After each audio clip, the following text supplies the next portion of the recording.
할렐루야. 한번 제목을 한번 따라합시다. 가장 확실하게 축복받는 비결. 제가 일주일간 설교 준비하면서 가장 확실하게 축복받는 비결이 뭔가 그렇게 기도하면서요, 이 제목을 정했어요. 제가 생각할 때는요, 이 설교가 가장 축복받는 확실한 비결이더라고요. 그렇게 마음의 준비를 하고 설교를 잘 들으시면 여러분들 이렇게 되면 확실하게 축복받습니다. 축복받아야 되겠죠. 믿음 생활하면서 하나님께 축복받지 못하면 정말 어리석은 겁니다. 정말 어리석은 겁니다. 하나님께서 복 주시려고 다 준비해 놨는데 복을 받지 못한다면 아무것도 아니잖아요. 오늘 말씀을 듣고 가장 확실하게 축복받으시기를 먼저 주의 이름으로 축원합니다. 저는 하나님께서 주의 종으로 부르실 때 바로 순종하지 못하고 한 2년쯤 이렇게 망설였어요. 하겠습니다 해놓고 또 안 하고, 예 해놓고 아니요 하고, 그 시간이요 2년쯤 되더라고요. 그 이유 중에 가장 큰 이유가 뭐냐 하면은 이거였습니다. 저는 제 한 몸 간수도 잘 못하는데 주의 종이 되면 이건 순전히 남을 위해서 살아야 되는 거잖아요. 그래서 제가 자신이 없더라고요. 그래서 못하겠습니다 그랬어요. 그런데 하나님의 부르심을 내가 확인을 해야 되겠다. 그래서 아내와 함께 기도했습니다. 기도했는데 나도 집사람도 둘 다 확실하게 응답을 받고 나서는 제가 마음을 딱 바꾸었습니다. 사랑하는 여러분, 사람은요 목회자가 아니래도 목회자는 정말요 하나님을 위해서, 성도들을 위해서 사는 사람입니다. 그건 말할 것도 없어요. 저도 뭐 있는 재산도 전부 다 하나님께 다 드렸고 제 몸과 마음을 다 드렸어요. 당연하죠. 목사는. 그렇죠? 그런데 목회자가 아니라도 잘 들으십시오. 사람이요 나이가 한 50쯤 되면 생각을 바꾸셔야 돼요. 무슨 말이냐? 그때부터는 나만을 위해서 살지 말고 남을 위해서도 살아야 합니다. 아직도 영 공감이 안 가는 사람들이 많죠. 죽을 때까지 자기의 그 일신의 영달만을 위해서 사는 사람들은 죽을 때 그렇게 후회합니다. 자, 우리가 100년을 산다고 봤을 때 50년은요 나를 위해서 살아야 됩니다. 일반인들은 뭐 대충 다 그렇습니다. 그런데 50이 돼도 60이 돼도 70이 돼도 80이 돼도 죽을 때가 다 됐는데도 아직도 자기만을 위해서 사는 사람들이 태반입니다. 자기만을 위해서 사는 게 아니고 남을 해치면서 자신만을 위해서 살고자 하는 사람들이 많단 말입니다. 어떨까요? 너무 잘못된 겁니다. 왜요? 인생이요 이 땅밖에 없다고 생각하기 때문에 그렇습니다. 그러나 우리는 누굽니까? 우리는 하나님을 믿는 사람들이잖아요. 우리는 하나님의 은혜로 구원받은 사람들이잖아요. 그렇죠? 우리가 하나님 은혜를 생각한다면 하나님 위해서 살아야죠. 또 남을 위해서 살아야 되잖아요. 아닙니까? 여러분, 세상에 존경받는 사람들은 전부 다 남을 위해서 사는 사람들입니다. 나만 위해서 살겠다. 나만 좋은 삶, 나만 잘 먹고 잘 살고 나만을 위해서, 얼마나 이기적이고 보기 싫습니까? 그런 사람들이요 정치인 중에서 너무 많습니다. 여러분 명심하십시오. 뭐 태어나서부터 죽을 때까지 남을 위해서 못 살지라도 한 50쯤 넘으면요 그때부터는요 나를 위해서 50년 살았으니까 이제부터는 내가 남을 위해서 살아야 되겠다. 그렇게 결심하시기를 바랍니다. 그러면 오늘 제목처럼 가장 확실하게 축복받는 비결이 뭘까요? 그것은요 하나님께 부서진 사람입니다. 하나님께서 부순 사람, 하나님께 부서진 사람, 그 사람이요 가장 확실하게 축복받는 사람들입니다. 부서진다는 말과 깨진다는 말은 비슷한 말입니다. 심하게 표현하면 무슨 말입니까? 산산조각 난다, 속된 말로 박살이 난다, 뭐 그런 뜻입니다. 마치 유리병이요, 유리병을 세면 바닥에 탁 떠들이면 팍 깨지죠. 그런 것을 연상하면 이해가 쉬울 것입니다. 사람은요 교회에 와서 믿음 생활해도 안 깨진 사람이 많습니다. 다시 말하면 변화되지 않은 사람이 너무 많습니다. 무슨 예배가 요식행인 줄 알아요. 하나님 섬기는 것이요 그냥 어떤 의식과 격식인 줄만 압니다. 그 사람은요 정말 착각하는 거죠. 뭐가 잘못됐어요? 안 깨어졌어요. 하나님께 아직 부서지지 않은 사람입니다. 그러니까 자기의 자아가 살아있고 혈기를 부리고 작은 일에도 화를 내고 남을 인정을 못하고 아주 교만합니다. 왜요? 깨어지지 않아서 그렇습니다. 여러분, 깨어진 사람은요 겸손합니다. 깨어진 사람은요 하나님을 믿습니다. 깨어진 사람은요 자신만을 위해서 살지 않습니다. 깨어진 사람은요 남의 어려움도 돌아보면서 삽니다. 여러분, 그래야 합니다.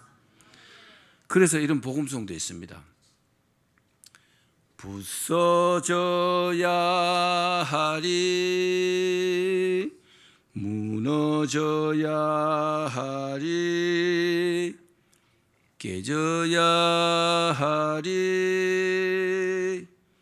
깨끗이 씻겨야 하리, 다 버리고 다 고치고 겸손히 낮아져도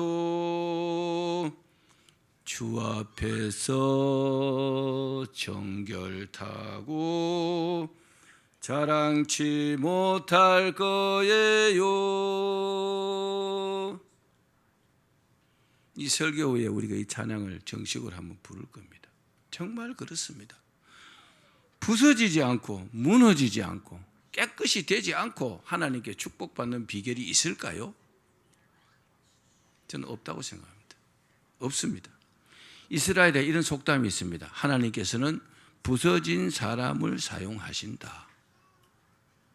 그렇습니다. 성경을 봐도요 부서진 사람을 하나님께서 사용하시지 그냥 땡글땡글하고 말 안 듣고 교만하고 이런 사람을 불러서 하나님의 일꾼으로 쓰신 경우를 보셨습니까? 단 한 사람도 없습니다. 다른 말로 하면 무슨 말입니까? 축복받지 못했다는 겁니다. 하나님께서 부르셔갖고 그 사람을 하나님의 일꾼으로 사용해야 복받은 거잖아요. 그런데요 그런 기회도 주지 않습니다. 왜요? 부서지지 않았기 때문에. 아직 멀었다는 겁니다. 아직 안 된다는 겁니다. 이 사람은요 하나님께서 사용할 도구가 아니라는 거죠. 따라합시다. 부서져야 한다. 자, 하나님은 부서진 것을 사용하신다는 이 속담을 이해하려면요 콩 아시죠? 콩. 농사 지으면 콩을 이렇게 주스를 하면 어때요? 껍데기가 다 싸져 있잖아요. 껍데기 어떻게 깝니까? 보통 시골에서요 그 바닥에 마당에 쫙 깔아놓고 도리깨를 가지고 막 내리칩니다. 그죠? 딱 때리면 껍데기가 딱 갈라져요. 속에서 뭐가 나와요? 콩이 쏙 나오잖아요. 나 여기 있다 하고 쏙 나옵니다. 그러면 그 콩을 갖다가 이렇게 거두어 가지고 우리가 음식으로 해 먹는 거잖아요. 아직도 콩깍지가 딱 씌어져 있으면요 안 부서진 겁니다.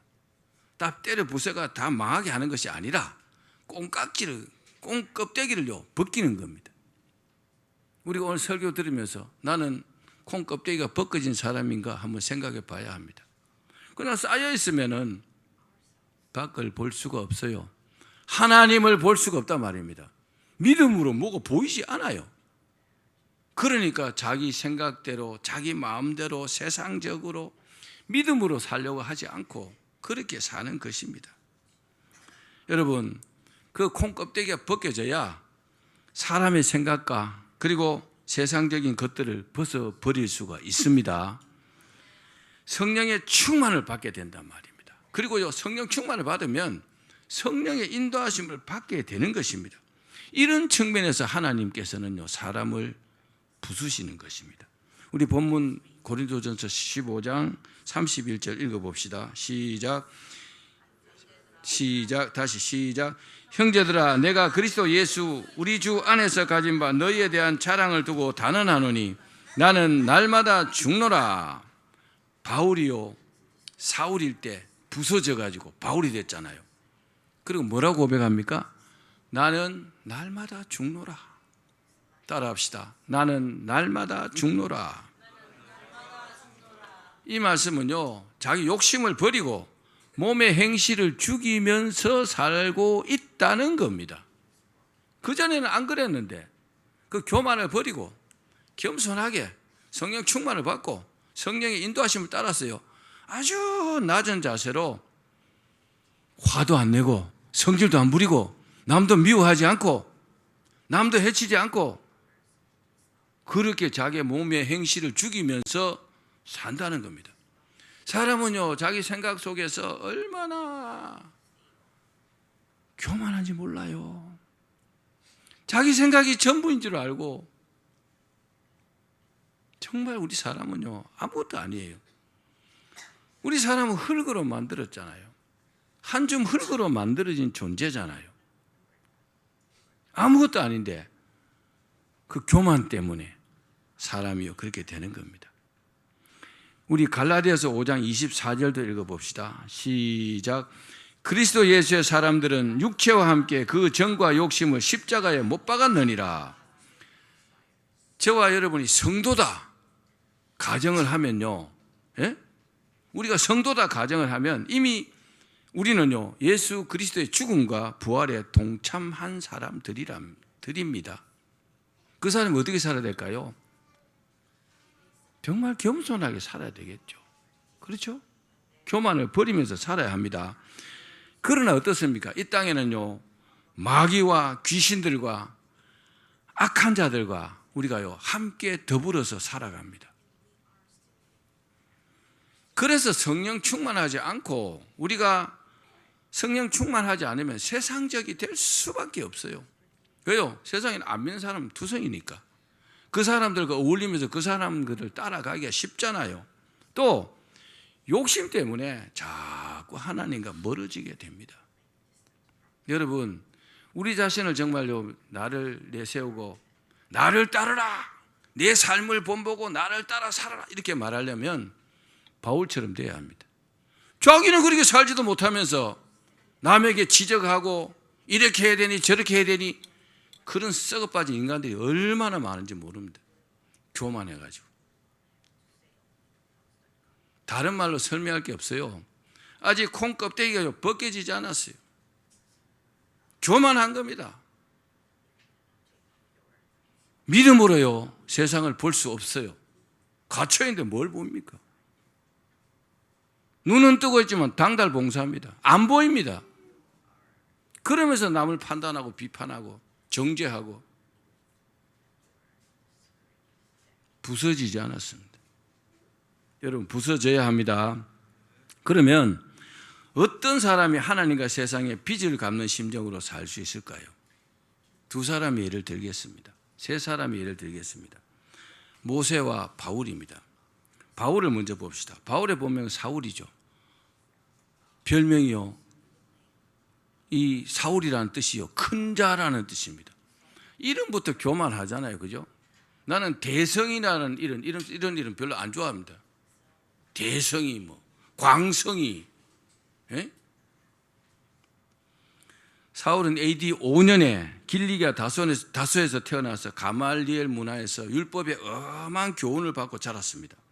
사울은 유대교를 믿고 열심히 행동한 사람이었습니다. 아주 행동파였어요. 그래서 하나님을 위해서 산다고 하면서 예수 믿는 자들을 잡아가고 죽이기도 하고 그랬습니다. 또 이 사람은요, 청결한 양심으로 조상 때부터 섬기던 하나님을 믿고 섬겼습니다. 그 난지 8일 만에 할례도 받고 베냐민 지파였습니다. 율법으로는 바리새인이었고 바리새인으로서 결점이 없는 사람이었습니다. 율법을요 정말 철저히 지켰습니다. 또 태어나면서부터 로마 시민권을 가졌습니다. 철학에도 조예가 깊었고 그리고 아주 사람이요 논리적이었습니다. 그리고 반어법에 아주 명수입니다. 로마서 같은 걸 읽어보십시오. 성격은요 아주 급했습니다. 건강은 별로 좋지 못했다고 합니다. 그리고 말은 잘 못했으나 글솜씨는 대단했습니다. 그래서 성경에도 나는 말에는 조라나 이러잖아요. 말은 잘 못한다는 거죠. 용모는 아주 보잘것없었다고 합니다. 별로 잘생기지 못했던 것 같아요. 사울은 기독교인들이 율법을 가볍게 여기고 하나님을 모독한다고 생각해서 그들을 핍박했습니다. 모세는 어떤 사람이었습니까? 모세는 물에서 건졌다라는 뜻의 이름입니다. 애굽이 이스라엘 말살 정책 때 태어났습니다. 그래서 죽을 뻔했어요. 태어나서. 근데 나일강에 이제 띄웠죠. 더 이상 키울 수 없어서. 그 떠내려온 것을 그 바로 공주가 건져가지고 양아들로 삼고 바로 왕궁에서 왕자로 살았습니다. 여러분 하나님께서 우리를 택하시고 축복하시면요 이 모세처럼 인도하십니다.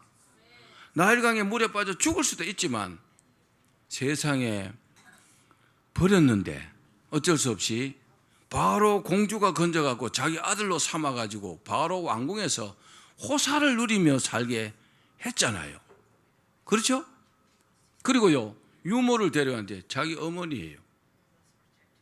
자기 어머니를 유모를 구했어요. 그리고 어머니가 영적으로나 육적으로나 신앙적으로요 계속 모세에게 말로 신앙을 주입하면서 그렇게 모세는요 왕궁에서 자랐습니다.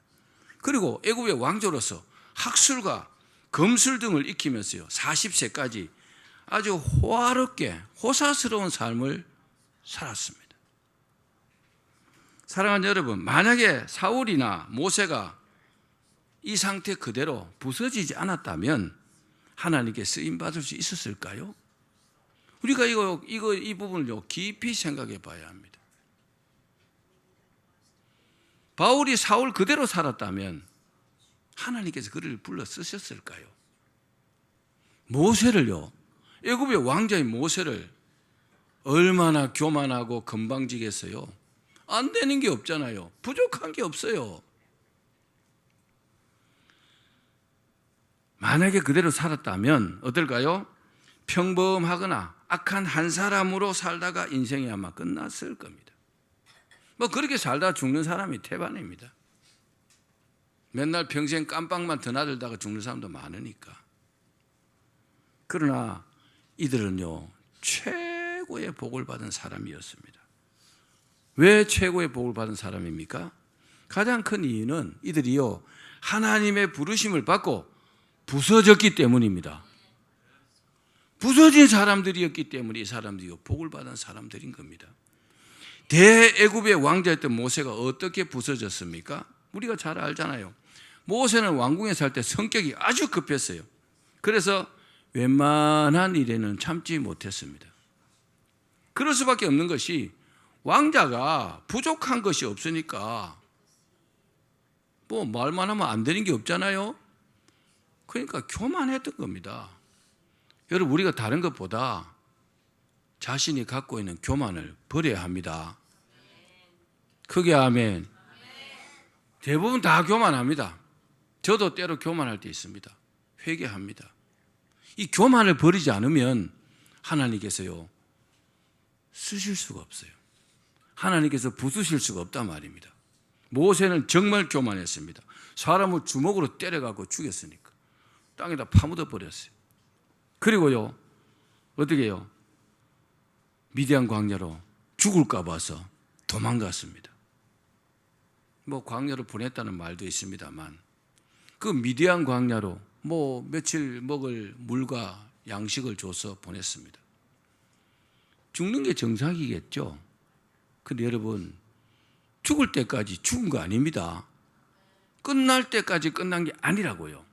근데 어떻게 됐습니까? 그 미디안 광야에서 이드로를 만나갖고, 양치는 이드로를 만나갖고 그의 딸 시보라와 결혼해가지고 그 미디안 광야에서 무려 40년을 살아갑니다. 모세는요 40년 동안 호렙산에서 불로 역사하시는 하나님을 눈으로 보면서 살았습니다. 그러나 우선 보기에 모세는 40년 동안 모든 것을 다 잃은 것처럼 보였습니다. 왜요? 40년 동안 왕궁에서 살았고, 그리고 41살부터 80살까지는요 양치면서 목동으로 살았습니다. 여러분, 사람 나이가 한 80살쯤 되면 인생 다 사는 것 같잖아요. 그렇죠? 더 이상 희망이 없어 보였습니다. 인생 다 끝난 것 같았습니다. 재기한다는 것은 불가능해 보였습니다. 아마 그런 생각을 안 했을지도 모릅니다. 그래도 모세는요 묵묵히 기도하면서 혈기를 죽이면서 자신에게 주어진 일에 최선을 다했습니다. 그러는 동안에 모세에게 하나님께서 주신 복이 쌓이기 시작했습니다. 그 미디안 광야 40년 동안 말입니다. 우리 이 말씀을 한번 읽어볼까요? 민수기 12장 3절입니다. 시작. 이 사람 모세는 온유함이 지면의 모든 사람보다 더하더라. 그 40년 동안요 그 혈기왕성하고 막 성질 급하고 성질이 고약하던 그런 게요 점점 죽고 어떻게 됐어요? 아주 온유한 사람이 되었다는 겁니다. 여러분, 이것이 모세가 부서진 것이고 이것이요 모세가 복을 받은 것인 줄로 믿기를 바랍니다. 그렇습니다. 성격이 급한 모세를 하나님께서 40년 동안 인내하게 하시면서 부수고 연단시킨 것입니다. 하나님께서 그렇게 부수신 겁니다. 그렇습니다. 하나님께서 계획하신 출애굽의 그 대사명을 감당하려면 절대적으로 뭐 해야 돼요? 온유해야 돼요. 여러분, 지도자가 성질 부리고 지도자가 범죄나 하고 이러면 안 되는 겁니다. 그런 사람 지도자 되면 안 됩니다. 하나를 보면 열을 알아요. 그 속에 무슨 생각을 갖고 있는지 그 안 봐도 비디오입니다. 작은 일에도 혈기를 부리던 이 모세가 미디안 광야에서 40년 동안 철저하게 부서진 것입니다. 여러분 자신도요 믿음으로 한번 부서졌는가? 하나님 앞에 부서졌는가? 이 설교 들으면서 한번 깊이 한번 생각해 보시기 바랍니다. 부서지지 않았다. 그러면 교만을 버리고 부서져야 합니다. 그래야 복 받습니다. 그렇지 않으면 아직 멀었어요. 자기는 잘난 척하고 교만 떨고 다니지만 하나님 보시기에는 아직 멀은 겁니다. 아직 멀었기 때문에 복 받지 못하는 겁니다. 정말 그렇습니다. 제가요 평생을 신앙생활하면서 느낀 점이 그겁니다.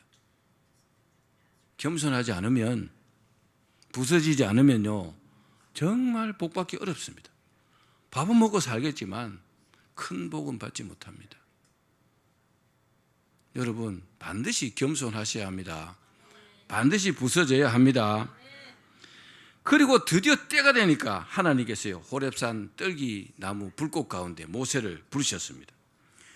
모세야 모세야, 네가 선 곳은 거룩한 곳이니 네 발에서 신을 벗으라. 와, 저는 천사만 만나도 정말 기절할 뻔했는데 하나님께서 떨기나무 불꽃 가운데 모세를 부르셨으니까 얼마나 감격하고 감사했겠습니까? 모세는요 자신이 하나님을 만날 것이라고는 정말 생각지 못했을 것입니다. 근데 모세가 부서지니까 하나님께서 그를 불러주셨잖아요. 할렐루야. 모세가 부서졌기 때문에 최고의 복을 받은 것입니다. 바울은 어떻게 부서졌습니까? 한마디로요 하나님의 은혜로 부서졌습니다.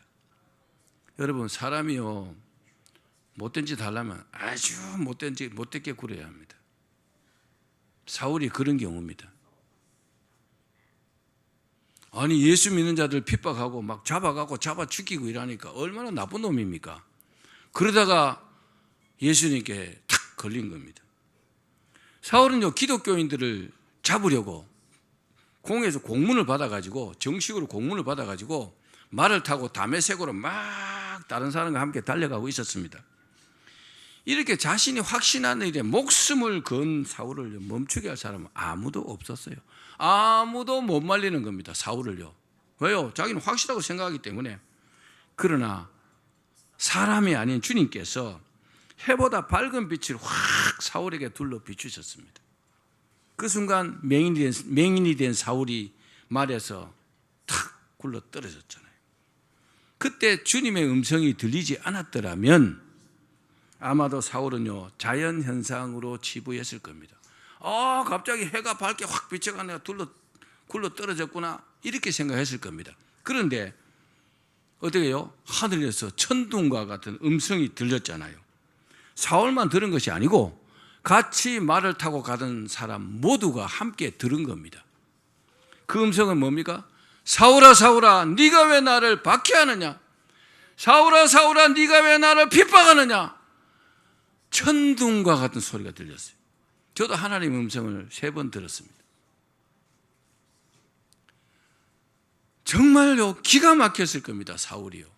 말에서 굴러 떨어져 갖고 그 소리가 들리니까, 소리가 안 들렸으면요, 이 실수가 떨어졌구나, 이렇게 생각하고 말겠죠.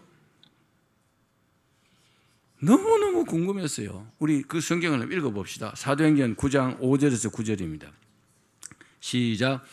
대답하되 주여 누구시니까? 이르시되 나는 내가 박해하는 예수라. 너는 일어나 시내로 들어가라. 내가 행할 것을 내가 이룰 자가 있느니라 하시니, 같이 가던 사람들은 소리만 듣고 아무도 보지 못하여 말을 못하고 서 있더라. 사울이 땅에서 일어나 눈은 떴으나 아무것도 보지 못하고 사람의 손에 끌려 다메섹으로 들어가서 사흘 동안 보지 못하고 먹지도 마시지도 아니하리라. 아멘. 이때가 AD 33년입니다. 사울이요, 28살 때입니다. 부활하신 예수 그리스도를요, 직접 만난 것입니다. 사울은 이 순간이 바로 자신의 잘못된 삶의 방향이요, 전환되는 순간이었습니다. 이 날이 사울에게는요, 인생 최고의 복된 날이었습니다. 아멘. 그리고 직가에 있던 아나니아 선지자가 주님의 인도로 사울을 찾아옵니다. 찾아와가지고 아나니아에게 주님께서 말씀하시니까 아나니아가 주님께, 주님, 저 사울은 아주 나쁜 놈입니다, 그랬어요. 그러니까 주님께서 이렇게 말씀하십니다. 자, 사도행전 9장 15절 시작. 주께서 이르시되 가라, 이 사람은 내 이름을 이방인과 임금들과 이스라엘 자손들에게 전하기 위하여 택한 나의 그릇이라. 아주 나쁜 놈을 예수님께서 선택하셔가지고 부수신 겁니다. 아멘. 그러니까 못되게 굴려면 아주 못되게 굴어야 됩니다. 그럼 죽든지 아마 기회를 잡든지 아마 그렇게 될 것 같아요. 실제로 이 목사가 된 사람 중에서도요, 뭐 조폭 출신도 있고 아주 나쁜 사람도 있습니다. 살인자들도 있습니다. 뭐 영화 배우도 있지만, 탤런트도 있지만, 근데 옛날에 너무너무 나쁜 짓 하던 그런 사람들이요, 부름받아가지고 목회자가 된 사람도 제법 많습니다. 여러분도 한번 기회를 잡으려면 아주 못되게 굴든지, 그죠? 하여튼 한번 해보십시오. 주님께서 사울을 부르시고 부수신 이유를 분명히 밝혔어요. 아나니아는 주님의 말씀대로 사울에게 안수했습니다. 그리고 성령으로 충만케 했습니다. 그 일로 사울은 눈을 뜨게 됐어요. 안 보였는데 보게 되었고, 이름도 바울로 바꾸어 주셨어요. 바울은 작은 자라는 뜻입니다. 큰 자 치우고 작은 자 해라, 겸손하라, 이 말이죠, 그죠? 눈을 뜬 사울은 즉시 예수는 하나님의 아들 그리스도라고 막 전파하고 다녔습니다. 정말 사울이요, 성격이 급했어요. 금방 하는 거죠. 그러자 동료였던 사람이, 사울의 동료였던 사람들이 밤낮으로 사울을 죽이려고 막 쫓아다녔어요. 저런 미친놈이 있나라고 말입니다. 한순간에 싹 바뀌었으니까. 여러분, 사람이요, 이렇게 한순간에 싹 바뀌는 것이 좋은 겁니다. 왜? 사람은 몰라도 하나님은요, 확실하게 인정하는 겁니다. 이때 사울은 아라비아 광야로 가서 약 3년간 기도하면서 회개합니다. 여러분, 사람이요 싹 변하면 좀 어느 정도 일정 기간 동안 숙려 기간이 필요합니다. 사울이요 이 아라비아 3년이 기도하는 시간이 정말 그런 시간이었던 것 같습니다. 모세가 광야에서 40년 동안 정말 인내했잖아요, 그죠? 그 기간이 모세가 부서진 기간입니다. 바울도 그렇습니다. 그 아라비아 광야 3년에서 기도할 때 얼마나 자신의 일을 회개하고 다시 올바로 살아야 되겠다고 결심했겠습니까? 여러분, 우리 모두에게 그런 시간들이 필요합니다. 우리 갈라디아서 1장 17절 말씀 읽어봅시다. 시작. 또 나보다 먼저 사도된 자들을 만나려고 예루살렘으로 가지 아니하고 아라비아로 갔다가 다시 다메섹으로 돌아갔노라. 사울에게 이 3년의 기도의 시간은요, 자신의 잘못된 인생이 부서지는 정말 그런 소중한 시간이었습니다. 그래서 자신의 잘못을 깨닫고 오직 주님만을 위해서 살겠습니다, 그렇게 결심한 시간이었습니다. 여러분, 우리도 그래야 합니다. 우리도 주님 위해서 살겠습니다, 그렇게 결심해야 합니다. 주님께서는요 부서진 바울을 성령으로 충만케 하시고 성령의 능력으로 덧입혀 주셨어요. 왜요? 부서졌기 때문에 이제는 주의 도구로 살 수 있게 될 것이라고 이제 믿었기 때문에 그렇습니다. 바울은요 이때 받은 성령의 능력으로 무려 30년 동안 그 능력으로 선교하면서 주님께 헌신하면서 충성할 수 있었습니다. 여러분, 주님께서 능력 주시고 주님께서 복 주시면 사명을 감당할 수 있습니다. 그러면 바울과 모세처럼 부서진 축복받은 사람은 어떻게 살까요? 하나님의 은혜로 부서진 모세는요 하나님 말씀에 절대적으로 순종했습니다. 물론 200만 명이나 되는 그 이스라엘 백성들을요 40년 동안 인도하면서 어려움이 얼마나 많았겠습니까? 정말 어려움도 많았습니다. 그러나 이제는요 모든 것을 하나님의 지시하심대로 하니까 도리어 어려움이 있어도 편안했어요. 왜요? 하나님 시킨 대로 하면 되니까요. 모세는요 430년이나 종살이하던 이스라엘 백성들을 가나안 땅으로 잘 인도했습니다. 저들을 인도하는 과정에 하나님께서 부서진 모세에게 엄청난 능력을 주셨습니다. 모세는요 그 능력으로 저들을 인도한 것입니다. 모세가 무슨 능력이 있어요? 하나님께서 부서진 모세에게 하나님의 엄청난 능력과 복을 주신 것은요 당연합니다. 여러분, 부서지면 하나님께서 능력 주십니다. 부서지면 복 주십니다. 하나님께서 주셔야 되는 겁니다. 여러분, 구약 성경에 보면 성막 있죠, 성막. 성막에 많은 기구들이 있습니다. 그걸 어떻게 만들겠어요? 하나님께서 만들라고 하시지만, 그래서 부살렐과 오홀리압을 불러가지고 하나님께서 그들에게 만들 수 있는 능력을 주셨잖아요. 하나님께서 이렇게 만들라는 거예요. 예 하고 만들어도 그냥 타타타타 만들었어요. 왜요? 하나님 능력 주셨으니까. 우리도 그래야 합니다. 자기가 할 수 있다고 그럼 하나님 능력 안 줘요. 하나님께 달라고 기도해야 됩니다. 주님, 제가 이 일을 하는데 잘 안 됩니다. 능력 주십시오. 그 사람이 부서진 사람이라면 능력 주십니다. 부살렐과 오홀리압처럼 말입니다. 기가 막히게 만들었잖아요. 왜요? 만들 수 있는 능력 주셨으니까 되는 겁니다. 다른 사람은 그건 만들 수 없어요. 그들은 할 수 있어요. 우리가 부서지면 하나님께서 다 필요한 것들을 주십니다. 그게 하나님께 주신 축복입니다. 모세는 430년이나 종살이하던 이스라엘 백성들을요 잘 가나안 땅으로 인도했잖아요. 하나님께서 부서진 모세에게 엄청난 능력과 복을 주신 것은 당연합니다. 어떻게 됐습니까? 홍해가 가로막고 있으니까 하나님께 기도하니까 홍해가 마른 땅으로 갈라지잖아요. 우리가 지금 말로 하니까 그렇지만 이게 실제 상황에서는 그 실제 체험하면 느낌이 어떨까요? 하나님이 어떻게 보일까요? 하나님이 어떻게 믿어질까요? 마라의 쓴물이요 단물로 바꿔주셨잖아요. 반석을 쳤는데 반석에서 물이 나와요. 와, 정말 기가 막히잖아요. 40년 동안 이스라엘 백성들을 인도하고 가나안까지 인도한 것은요, 모세가 부서졌기 때문에 가능한 것입니다. 모세가 부서졌기 때문에 성공한 위대한 하나님의 종이었습니다. 바울도 자신의 지식과 명예와 물질이 다 부서졌어요. 우리 빌립보서 3장 7절 8절 읽겠습니다. 시작.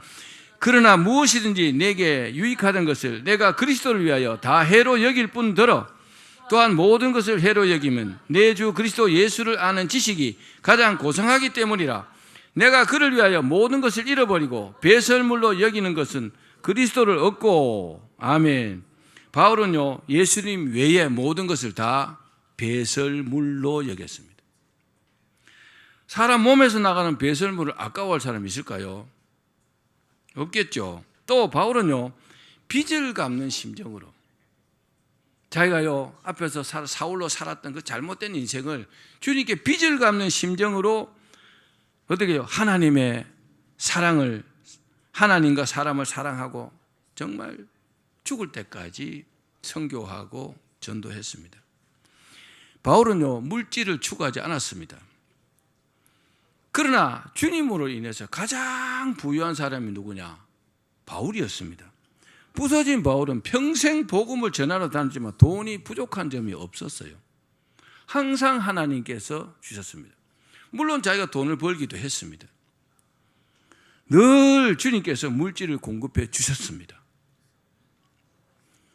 또 늘 기도를 통해서요 성령 충만했습니다.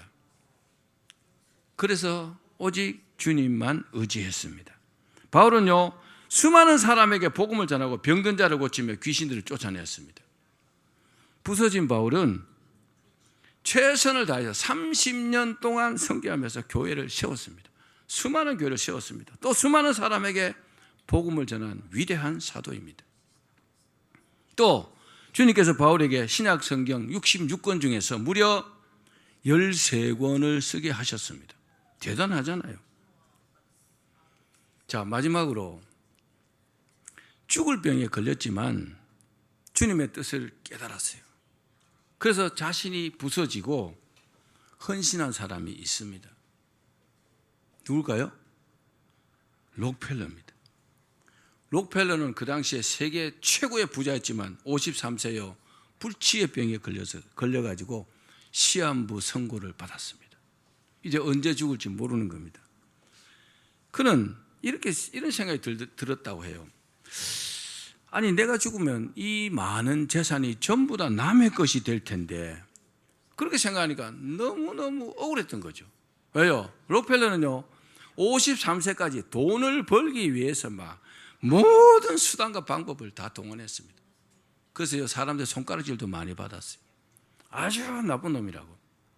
근데요 세계 최고 부자는 됐는데 이제 불치의 병에 걸려가지고 얼마 살지 못합니다.